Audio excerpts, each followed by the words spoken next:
मैं बारी बारी से सबके पास आऊंगा, जितनी बातें हो सकती हैं हम कोशिश करेंगे कि दर्शकों तक वो बातें तरीके से पहुंच जाएं। बेग साहब, आपसे ही मेरा पहला सवाल है कि कश्मीर को लेकर जो उमर ने सवाल खड़े किए हैं, क्या वो राजनीतिक कारण से नहीं है? क्या उन्हें फैसले की जानकारी एक दिन 2 दिन पहले नहीं थी? गृह मंत्री ने भी तारीख बता दी है। तब आपको अगर विरोध ही करना था, अब तभी आप सार्वजनिक रूप से विरोध करते, ऐसा क्यों नहीं किया आप लोगों ने? देखिए, आप मुझे 2 मिनट दे दीजिए। बहुत इम्पोर्टेंट और सेंसिटिव इशू आपने उठाए हैं।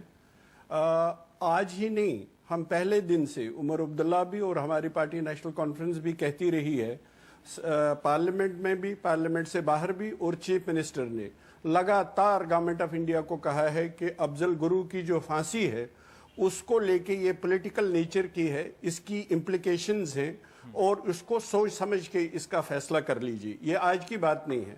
और जहां तक आपने होम मिनिस्टर की बात की है, होम मिनिस्टर ने खुद कहा है कि उस दिन, जिस दिन फांसी हुई, एक दिन पहले शाम को उनको इन्फॉर्म कर दिया गया है चीफ मिनिस्टर को कि हम फैसला कर चुके हैं, अब आपको भुगतना है। ये बिल्कुल ऐसी बात है, फैसले में आप शामिल नहीं हैं। हाँ। मगर इसके जो असरात हैं, इसको जो भुगतना है, वो चीफ मिनिस्टर को कह दिया। उसके लिए आप तैयार हैं कि आप उस वक्त आपने क्यों नहीं विरोध दर्ज किया?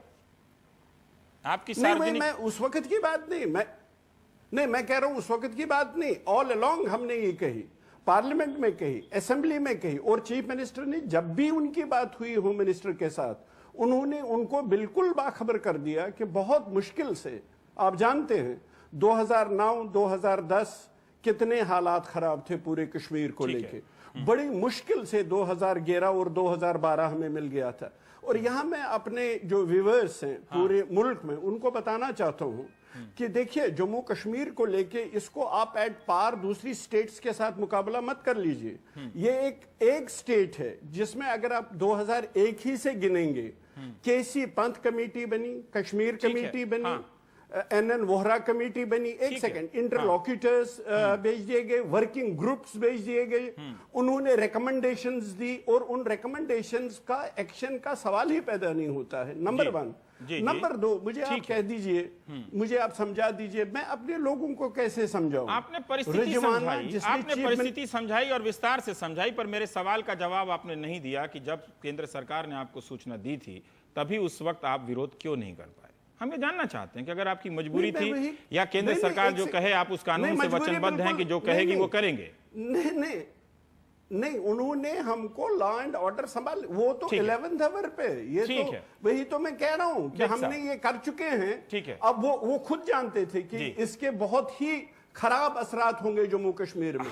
फैसला किया और चीफ मिनिस्टर को कहा अब आप संभाल लीजिए। पर ये खतरा क्यों इतना ज्यादा बताया जा रहा है? मैं कश्मीर पे विशेष जानकारी नहीं रखता, मेरा सवाल अधूरा हो सकता है या कमजोर हो सकता है, लेकिन फिर भी मैं ये जानना चाहता हूं बेग साहब कि आप लोगों ने इन्हीं अलगाववाद की तमाम परिस्थितियों के रहते हुए भी वहां पर चुनाव हुए और आप सत्ता में रहे हैं, फिर ऐसी क्या स्थिति है कि जिसको उस अलगाववाद को आप बड़ा करके बता रहे हैं? किस अलगाववाद को केंद्र सरकार को मानना चाहिए था, जब अभी तस्वीरें चल रही हैं कि यासीन मलिक ने हाफिज सईद से वहां मुलाकात की? ये सब परिस्थितियां हैं और ये सब आप किसी भी चैनल को बदल कर देख लीजिए, वहां काफी उत्तेजित तरीके से चल रही हैं। मैं आपसे संवेदनशील तरीके से जानना चाहता हूं कि अभी क्या ऐसे हालात बदल रहे हैं इसके बाद, और क्यों बदल रहे हैं? क्या आपकी चिंता स्थानीय राजनीति को लेकर है, या वाकई आप इस बात को लेकर ईमानदार हैं बेग साहब? नहीं, बिल्कुल ईमानदार हैं। देखिए, अब हम कैसे लोगों को समझाएं?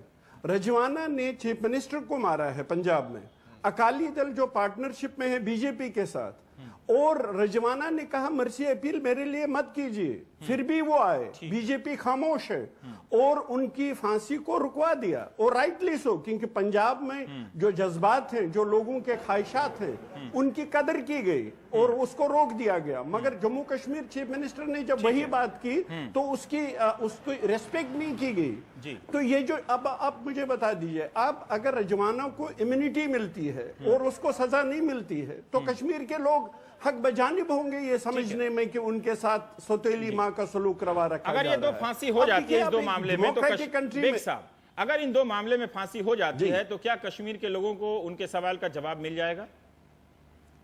नहीं, देखिए, मैं कह रहा हूं कितनी ज्यादती और हो जाएगी। अब देखिए, इसके साथ कितने सवालात जुड़े हुए हैं।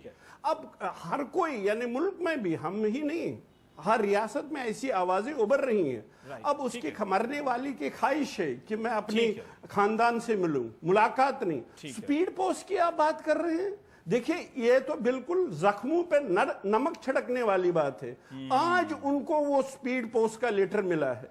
ये फॉर्मेलिटीज हैं, लोग समझते हैं ये तो लोगों के जज्बात से खिलवाड़ है।